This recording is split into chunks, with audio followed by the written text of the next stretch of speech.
What's up, guys? It's your man Chef from Off the Dome back in with another video.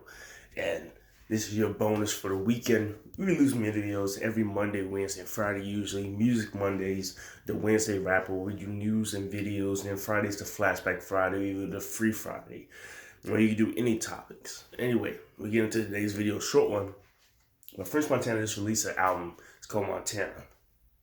And I saw that people were saying that the album already was certified gold. And I was like, hold on, French Montana does not have a fan base that big. He did not sell 200 some K. That's when you need to go gold in the first week for nowadays. You need to sell at least 200 some K. And they have a couple singles that are already gold and platinum to make it gold. And the same thing I saw with Tyga's Legendary album that peaked gold the first week due to Taste being certified 6 times platinum. So I thought to myself, before I even looked it up, I was like, let's see, French Montana must put no stylist on there. He must have put the new song Post Malone Cardi B on there. He probably reached back to some old things from 2016. And I was correct. This nigga put Lockjaw on there from 2016, a 3-time certified single. And I was like, so he put no stylist, he put Lockjaw on there, he put Written in the Stars, whatever that song is, with Post Malone and Cardi B. I'm like, this shows the music industry and how it's a farce today. Because you have all these people going on saying my albums did this, my album did that. The streaming numbers on Spotify, if you stream a single a certain amount of times, it equals what an album sell. I'm not saying it's a bad thing, but it kind of is disingenuous to say that your album's going to go gold and platinum in the first day when you have the strength of having 4, 5, 6 singles counting for most of your album sales. If you're going to have an album count, I think you should at least listen to 4 or 5 tracks off the album, at least half the album to get an equivalent album sale, instead of streaming one song a bunch of times to get one album sale. Because if that was the case, then the artists of old, I know you had to buy physical singles, but at least you were buying something. It wasn't for free. All the people that listen to Thriller by Michael Jackson, all the people that listen to We Belong Together by Mariah Carey, if that was the case, then their first week album sales would have been probably quadruple what current artists are. That wouldn't be fair because nobody's listening to the whole project. Nobody's listening to the music. You have big artists like Post Malone, Drake, Taylor Swift, Adele, etc., where you could dispute some of their first week numbers. At least Drake and Taylor Swift concerned wise, because you can see there's a lot of stream trolling going on. You can see a lot of bots buying stuff.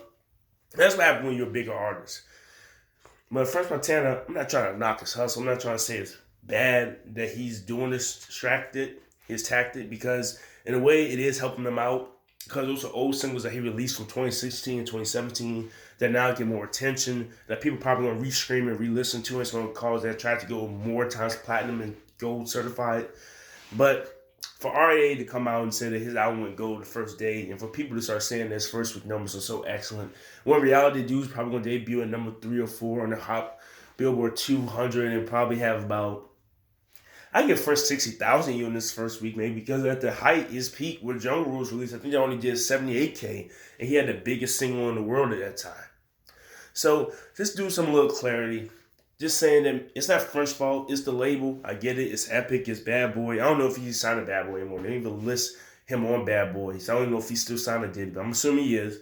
So it's Bad Boy, it's Epic. I'm trying to get his numbers up, trying to get more articles talking about him. But at the end of the day, I just want people to let them know that, hey, a lot of these artists that say they went gold and platinum in one day, it's because they putting singles on the album from literally a year or 2, 3 years ago to go platinum. Anyway, make sure you like, comment, share, and subscribe. Let me know what you think about it. Do you think that artists like Drake, French Montana, Tyga had the benefit of having a huge single and them streaming that a bunch of times, and that's why the albums so-called did so well first week? Or do you think that that's a good thing that one single can be downloaded and streamed a bunch of times, it can equal one album sale? Let me know what you think in the comment section. Make sure you subscribe below. We got new videos coming for you 3 times a week at least, and maybe 5 at the most. I'm your man, Chef. I'm signing out. Peace.